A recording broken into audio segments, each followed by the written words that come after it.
Hello everyone and welcome to my channel. My name is Crown and today we are going to have some more stories that I hope that you will enjoy. But before we start, it will be so much appreciated if you would subscribe to the channel, like the video if you enjoyed it, and maybe leave a comment down below. These simple clicks would mean a lot to the future of this channel and really reward the effort that I put in every day. And now, without further ado, let's go! Hey guys, it's Crown. Thank you so much for the kind wishes and prayers you sent me yesterday. I truly appreciate it. Forgive me for not being able to respond to every single one of them, but I definitely read all of them and received all the love and concern. I'm feeling slightly better today after taking some of your advice, and hopefully I'll sound a bit better in today's narrations. Let's go. First story. Petty revenge at the dog park. It was great weather this morning and I decided to take my mutt to the dog park. This park is typical of others. It's fenced and has a plastic bag dispenser at both gates so dog parents can clean up after their kid goes poop. The back gate leads to a greenway/walking trail. A woman walked in the park ahead of me with her dog. I follow behind and get a bag because I know my girl is going to make a big boom boom within a minute of sniffing around. And she does. So does the lady's dog. I dutifully bag the poop. And as I'm walking towards the trash can, I notice a lady walking towards the back gate with her dog. She exited the park and disappeared down the trail, leaving behind an epic mound of what appeared to be half-digested pizza with lots of anchovies. I hate people who don't bother cleaning up after their dog. Cue the wicked pettiness in my soul. I got another bag and cleaned up after her dog. I then let my dog play and waited for her to return. I was going to hand it back to her along with some choice commentary, but when it was time for me to go, she had not yet returned. No problem, she had parked right beside me.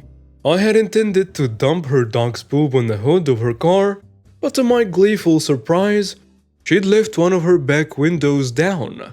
I did not dump the poop inside her car. I am not that big of a jerk, but I casually opened her back door and snuck the bag under her seat before leaving the scene with a big grin. It is now a sunny 85 degrees here.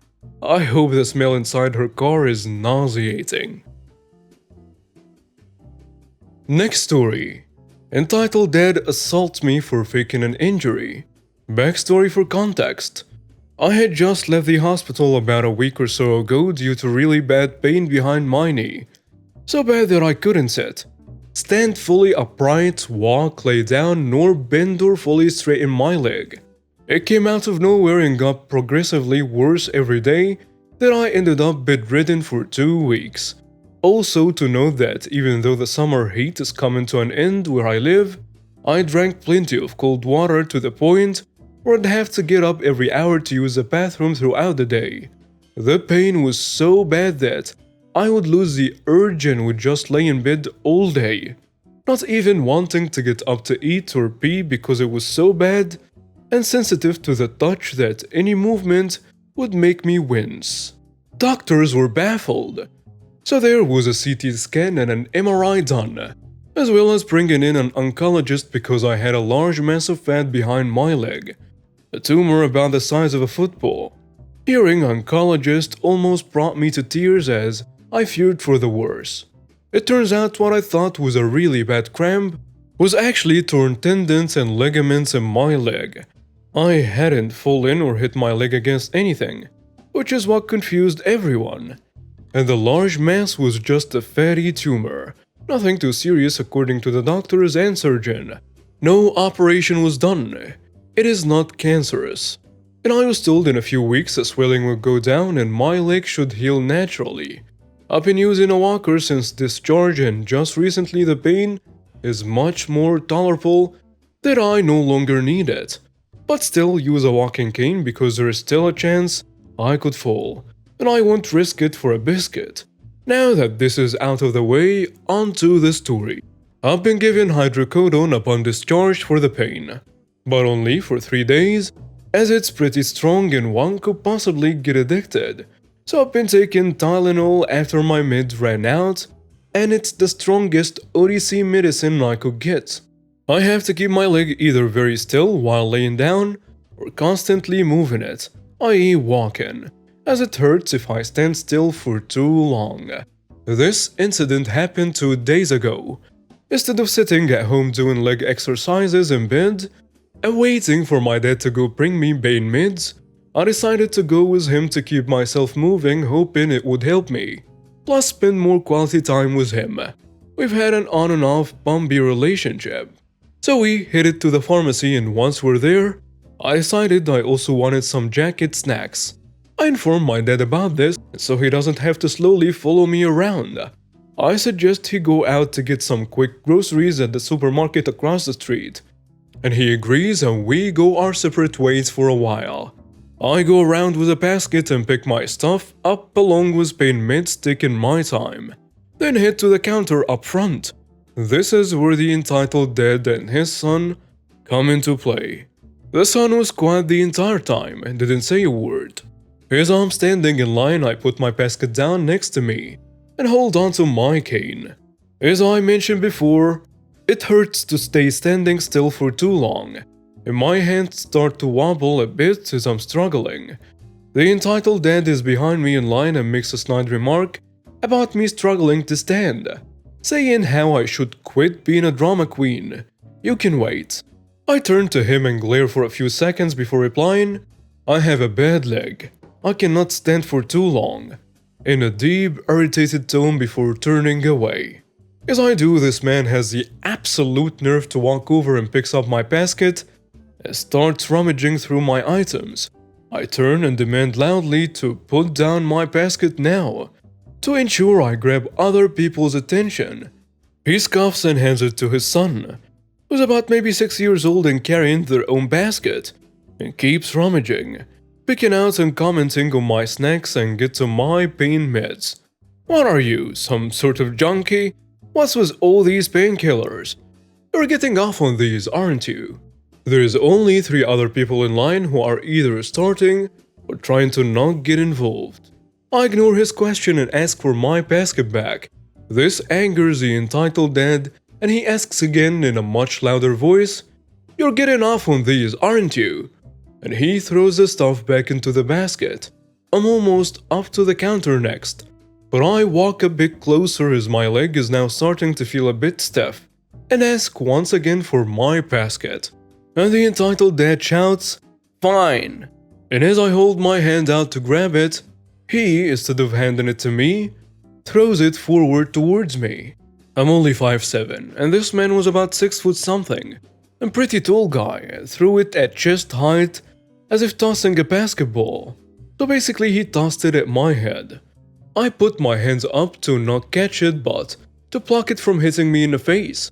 As soon as it hit me, I was knocked backwards, stumbling with my leg in pain from the sudden movement as I tried to catch my balance or grab onto something, anything, so I wouldn't hit the floor. If I had fallen against the counter, it would have been much better as I'd still be standing. But I fell straight on my butt and onto my back. The rope around my wrist from my cane, coupled with the momentum, made the cane spin back and I landed on it with my right arm. I cannot tell you how much I screamed and cried in agony as I fell, and lay there trying to move my body to my right side.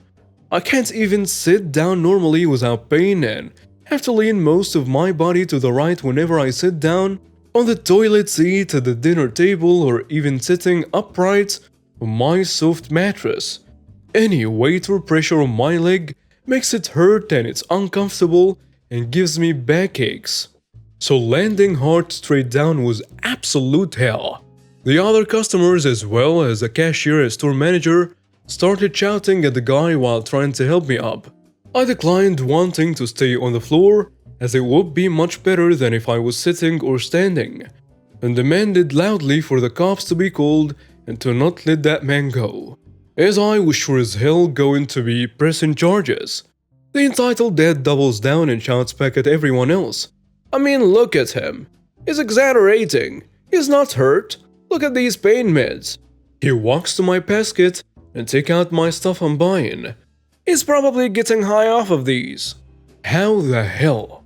No one needs this many Tylenol. He's addicted. He doesn't even need this. Then he proceeds to kick my cane away, but the strap is still around my wrist. It's all fake. It's an act. As he is finishing his stupid speech, his voice is starting to shake as I'm guessing he's realized he's not going to win this one. He goes and grabs his son's hand, puts his basket down and tries to speed walk out of the store, muttering something along the lines of, "Come on, X, we don't need this. We'll go to another store." But one customer blocks his pass, as well as the manager who's already on the phone with a dispatcher and saying officers are on their way. Upon hearing this, the entitled dad bolts, dragging his kid along and shoves a customer blocking his pass into the metal detector near the entrance. The entitled dad stumbles as a woman and her kid in a stroller starts to walk in. The entitled dad is dancing left to right trying to get past a woman who is now just standing there confused as what's happening. The shoved customer gets back on his feet, runs up to the entitled dad, spins him around 180 and tackles him to the floor, keeping him pinned. Fast forward to my dad coming back and asking what the hell happened. I explained as well as the other customers and manager. Police arrive after a while and everyone start to explain what happened. Statement was given, charges were pressed, and the entitled dad was taken in cuffs to the back seat of a squad car. His son stayed behind and would be picked up by his aunt. And the only thing he said was, "I'm sorry," before we left. Next story. You mess up my concert, I mess up your shorts. So, to just start off, I've been to a good amount of concerts. I'm well aware of how they work and they are first come first serve when it comes to standing spots. If you move, you lose. And you are 100% allowed to push through the crowd. But I'm sure everyone knows that at a certain point, you're the jerk if you continue to push onto a small space when you come hours late and just use force to get where you want. That's where I feel like I'm somewhat justified. I was at the very last Warped Tour. I had bought my tickets the moment they released and I had prepped and scheduled my day so that I could see every band that I wanted to since this was the last big tour. I was so excited and made a list to the bands I wanted to see and timed how long I could be there before moving on to the next band. My one goal that day though was to see Falling in Reverse. I had never seen them live, and I was so hyped to see them.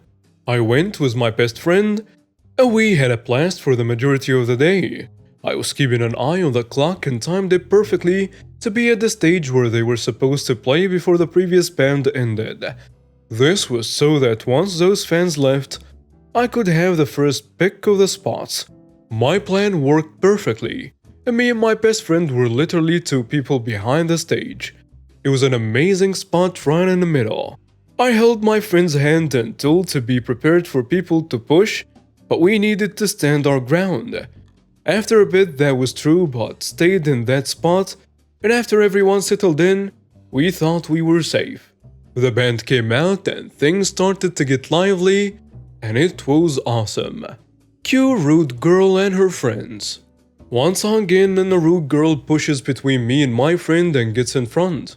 I'm annoyed but whatever, it happens. She then turns around, waves to someone behind us. Then one by one more than 7 girls wearing matching white shorts begin to literally shove us to the side and push us back row by row. After the first girl I was fuming. They were late and were being so rough and so inconsiderate. After the 5th one I put my arm in front of the continually growing pile of girls and said, "Hey, there is not enough room, don't be so rude." And the rude girl scoffed and slapped my hand away and said, "Too bad. If you can't take it, do something about it." And then all her friends turned to us and started to prepare to fight. I'm completely aware this is a losing game. I'd get bummeled. So I just rolled my eyes and stayed quiet. And they laughed between themselves before turning around, allowing 3 more girls to shove us to the side and get in front. To say the least, I was fuming. So I did the next best thing I could do. I had come with a small bag with stuff to get signatures, so I pulled out my black permanent marker, and I'm sure the concert goers among us know that when a song comes on, most will jump and bump into each other. I think they know where this is going.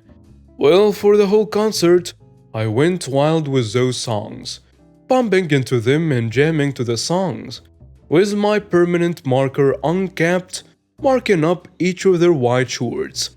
I did not feel satisfied until I went down along the line and put my beauty marks on all 8 of them. Once the band finished up, I grabbed my best friend's hand and dragged her out of there before they noticed. Later on, hours later, as Warped Tour was ending, I saw the pile of them 2 or 3 were wearing different pants, but the rest had on those white shorts with my very visible artistic touches, with 2 of them covering it with sweaters wrapped around their pants. And now we have reached the end of today's stories. Thank you for watching and see you next time.